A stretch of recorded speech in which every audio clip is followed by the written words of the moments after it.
नमस्ते दोस्तों, कैसे हैं आप लोग। दोस्तों, आज मैं आपको बताने जा रहा हूँ मातंगी माता के बारे में, जो 10 महाविद्याओं में से 9वीं महाविद्या है।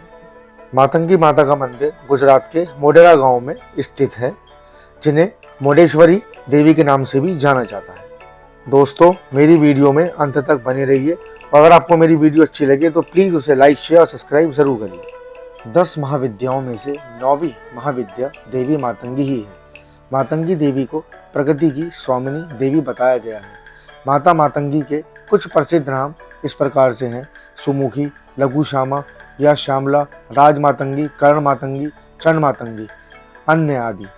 गुप्त नवरात्रि में नवमी तिथि को देवी मातंगी की पूजा और साधना होती है। मतंग नाम भगवान शिव का नाम है।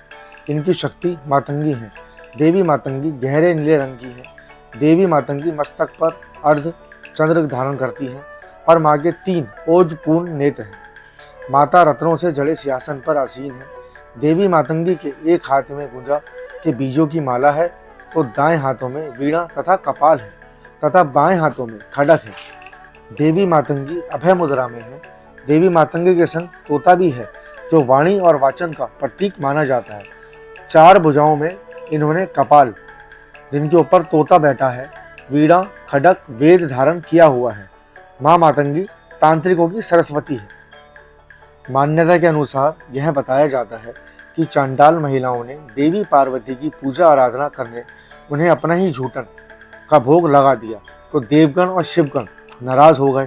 परंतु देवी पार्वती ने उन चंडालियों की भक्ति को देखते हुए माता ने मातंगी रूप धारण करके उनके भोग को स्वीकार करके ग्रहण कर लिया। तभी से मातंगी कहलाई जाने लगी। मातंगी देवी इंद्रजाल और जादू के प्रभाव को नष्ट करती हैं। देवी को वचन, तंत्र और कला की देवी भी माना गया है। माँ को झूठन का भोग अर्पित किया जाता है। शिव की यह शक्ति असुरों को मोहित करने वाली और साधकों को अभिष्ट फल देने वाली है। गृहस्थ जीवन को श्रेष्ठ बनाने के लिए लोग इनकी पूजा करते हैं। अक्षय तृतीया अर्थात वैशाख शुक्ल की तृतीया को इनकी जयंती आती है। चलिए दोस्तों, अब मैं आपको मातंगी माता की उत्पत्ति की कथा सुनाता हूँ। जिस प्रकार त्रेता युग में सत्य मंदिर, द्वापर युग में वेदुवन, कलयुग में मोहेश्वरपुर जग प्रसिद्ध, उसी प्रकार मध्यकाल में मोढेरा के रूप में मातंगी का यह स्थान जग प्रसिद्ध हुआ। श्री ब्रह्मा जी ने स्वयं के मुख से श्री माता को प्रकट किया है। मोहकपुर में बसे हुए ब्राह्मणों की रक्षा हेतु श्री माता की स्थापना की गई है। श्री माता के हाथों में पुस्तक कमंडल होती है। वस्त्र अर्थात सफेद वस्त्र होते हैं। यह महालक्ष्मी और रुद्राणी भी कहलाती हैं। श्री माता की रक्षा कवच में वास करते करते ब्राह्मणों को सैकड़ों वर्ष बीत गए। तभी वहाँ कर्नाट नाम का एक राक्षस हुआ। यह राक्षस ब्राह्मणों को खूब परेशान करता और यज्ञ, पूजा, विधि विधान आदि में भारी विघ्न उत्पन्न करने लगा। थक हार के सभी ब्राह्मण इस पीड़ा से मुक्ति हेतु श्री माता के पास पहुँचे। श्री माता ने सभी ब्राह्मणों को आशीर्वाद प्रदान कर राक्षसों का नाश करने का वचन दिया। तत्पश्चात राक्षसों का वध हेतु श्री माता ने विशेष तेजस्वी रूप धारण किया। श्री माता का यही रूप मातंगी मोढेश्वरी के रूप में अवतरित हुआ।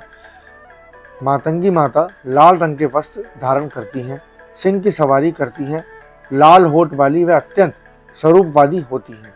मातंगी लाल पादुका, लाल माला धारण करती हैं। मातंगी माता कड़े व बाजूबंद पहनती हैं और कुत्ते को अपने साथ रखती हैं। श्री मातंगी इस रूप में आज मोढेरा में मोढेश्वरी माता के रूप में साक्षात विद्यमान है।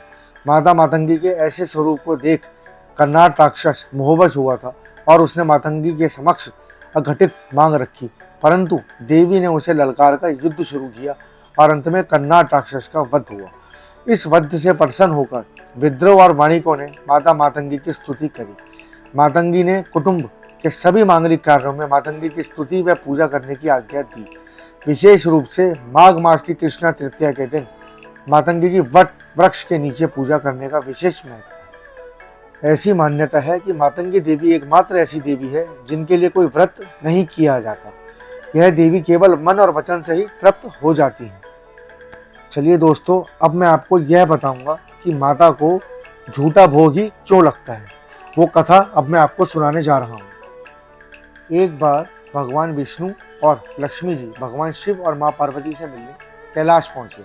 भगवान विष्णु अपने साथ कुछ खाने की सामग्री लेकर आए थे, जिसे उन्होंने शिव जी को भेंट में दिया। भगवान शिव और माँ पार्वती ने विष्णु जी से उपहार में मिले भोजन को खाया तो भोजन का कुछ हिस्सा धरती पर गिर गया। उन गिरे हुए भोजन से श्याम वर्ण वाली एक देवी ने जन्म लिया, जो मातंगी देवी के नाम से विख्यात हुई।